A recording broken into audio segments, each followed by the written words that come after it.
ಏನು ಸಭೆ ಅಂತ ಇವಾಗ ನಮ್ಮ ಕರ್ನಾಟಕದ ಪ್ರಭಾರಿಗಳು ಆಗಿರ್ತಕ್ಕಂಥ ಹಿರಿಯರು ಆಗಿರ್ತಕ್ಕಂಥ ರಾಧಾ ಮೋಹನ್ ಅಗರ್ವಾಲ್ಜಿಯವರು ಕರೆದಿದ್ದರು. ಯಾವ ರೀತಿ ನಮ್ಮ ಭಾಗದಲ್ಲಿ ಅನ್ಯೋನ್ಯವಾಗಿ ಯಾವ ರೀತಿ ನಮ್ಮ ಭಾಗದಲ್ಲಿ ಭಾರತೀಯ ಜನತಾ ಪಕ್ಷವನ್ನು ಸದೃಢವಾಗಿ ಕಟ್ಟಬೇಕು, ಪರಸ್ಪರ ಏನೇ ಭಿನ್ನಾಭಿಪ್ರಾಯಗಳಿದ್ದರೂ ಕೂಡ ಅದು ಪಕ್ಷದ ಮೇಲೆ ಅದು ಪ್ರಭಾವ ಆಗಬಾರ್ದು, ಪಕ್ಷಕ್ಕೆ ನಷ್ಟ ಆಗಬಾರ್ದು ಅಂತ ಹೇಳಿದ್ದಾರೆ. ಅದಕ್ಕೆ ನಾವು ಒಪ್ಪಿದ್ದೇವೆ. ಏನು ಸಣ್ಣ ಪುಟ್ಟ ಅಭಿಪ್ರಾಯಗಳು ಏನಿದ್ವು ಅವೆಲ್ಲ ಕೂಡ ಏನು ಹೇಳಬೇಕು ಅದೆಲ್ಲ ಹೇಳಿದ್ದೇವೆ.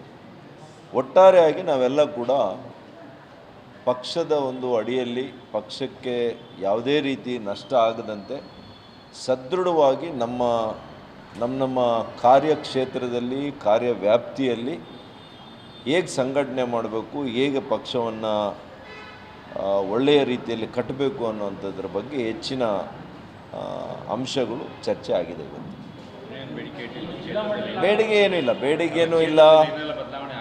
ಬೇಡಿಕೆಯೂ ಇಲ್ಲ, ಕಂಪ್ಲೇಂಟ್ಸು ಇಲ್ಲ, ಅಂಥವೇನೂ ಇಲ್ಲ. It is a discussion between matured senior leaders ಅಷ್ಟೇ.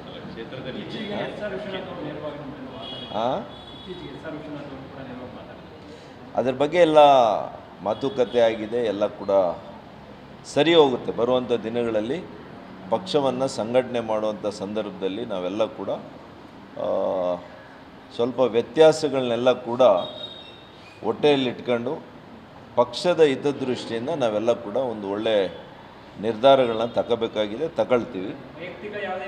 ಯಾವುದು ವೈಯಕ್ತಿಕವಾಗಿ ಏನೂ ಇಲ್ಲ. ವೈಯಕ್ತಿಕವಾಗಿ ಏನೇ ಇದ್ದರೂ ನಾನು ಹೇಳಿದ್ದೀನಲ್ಲ, ಈಗ ಅದನ್ನೆಲ್ಲ ಕೂಡ ಹೊಟ್ಟೆಯಲ್ಲಿಟ್ಕೊಂಡು ಮರಿಬೇಕಾಗಿದೆ